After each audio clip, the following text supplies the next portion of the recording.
Yo, what's up everybody? It's your boy Jack Craze again, sitting in here in my new setup. I'm going to show you around in a few seconds. It's been a while since I made a video.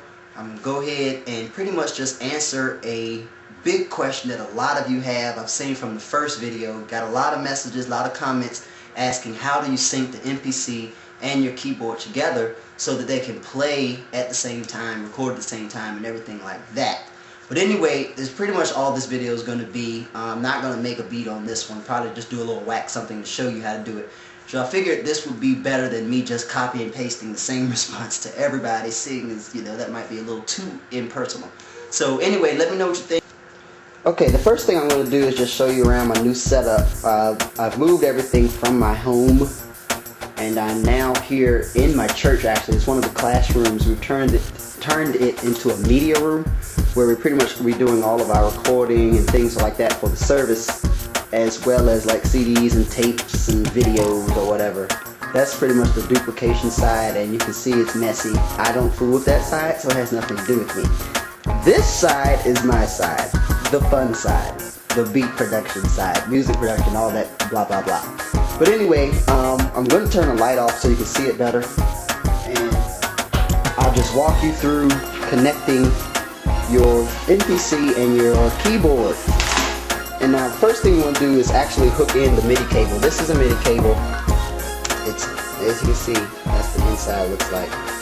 But you want to go into the back of your MPC into either MIDI out A or B. It doesn't really matter. I use A because that's first, so I just use A. I'll put that in MIDI out A, and I'll get a close-up there and make sure it's not upside down for you. See? MIDI out A. And then I run that cable all the way around here to my MPC, to the motif, to MIDI in, right there. Okay? And once you have that there set up, you can go to the MPC and you want to go and hit mode and go over here to pad 9 where it has MIDI/sync. Hit that and this screen comes up. And then you want to go to MIDI out and you see it's all, sync out. And you hit sync right there if it doesn't come up. If you're over there, just hit F2 goes to sync. And change sync out to A. Okay? Then you can leave there, just hit main, get back to your main screen because that's all you pretty much have to do. That basically tells the MPC to send something from here. So send stuff out. That's all it pretty much did. And you come over here to the motif and you hit utility, and then this screen comes up, and it usually comes up like that under general. You would go over to MIDI here, which is F5, and go to sync, and it's already on sync. And you would switch here where it says MIDI sync and it says internal. You would want to switch that to MIDI. So that tells the keyboard to receive whatever's coming in back here. And this is called slaving the keyboard to the MPC. The MPC is the master, and now the keyboard is the slave. So once you do that, you just hit exit, and you're done. That's all you have to do. So whenever you hit start on the MPC, let's see, the keyboard will also start. And I don't have anything loaded up. I guess I can just make a little whack beat right quick. Just something really fast. Okay, so we got, let's see. Okay, it's just a little 2-bar loop or whatever. So I go over here, hit record.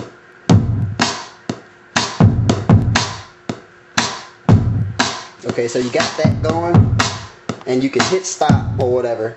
You come over here, and I'll make this 2 bars too. Okay, and when you hit record and play on the motif, it just does nothing now, as you can see, because it's waiting for the information coming into the MIDI. So when you go here, you would hit, you'd also, if you want to hear the metronome, you should hold one of these. I usually do overdub so I don't record over what I just did and start from the top, from the beginning.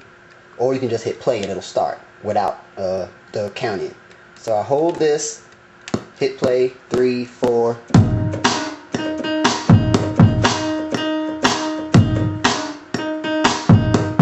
And as you can see, they are both playing together.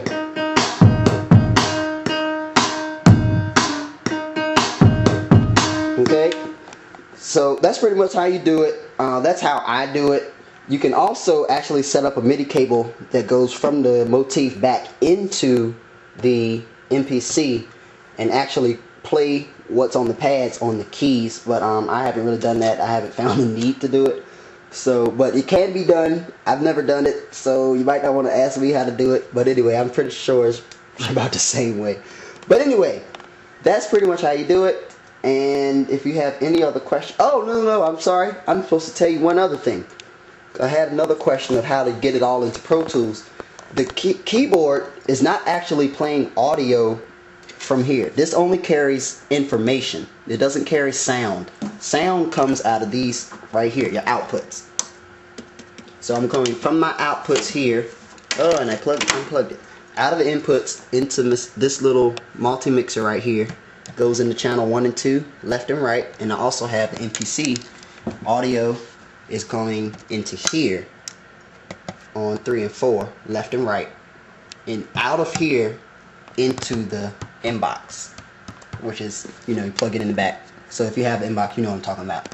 So it goes out of here. That way both of these come up here. So when I'm on the computer and I hit record, it'll just go ahead, and you see it's running now. So if I hit play, that way it mixes both things together and it comes up on the screen. And then I'll just go back and hit play, and you see it's on there now and everything's good to go. And so then you can just play with the volume. You can pretty much figure out where to get your volume. You leave it the same every time. I usually use about 3/4 of the way up for the motif and about right there for the MPC. And I have my, if you go to mode, other, and you'll see master level, I have mine on -12. It's usually, when you first get your MPC, it's on 0, and it's very loud. So I just go down to about -12. And that's good. That way I can actually have good control over the volume. Because if it's on 0, then the volume will be like way down here. Because it'll be really too loud. But anyway, that's pretty much how I set mine up.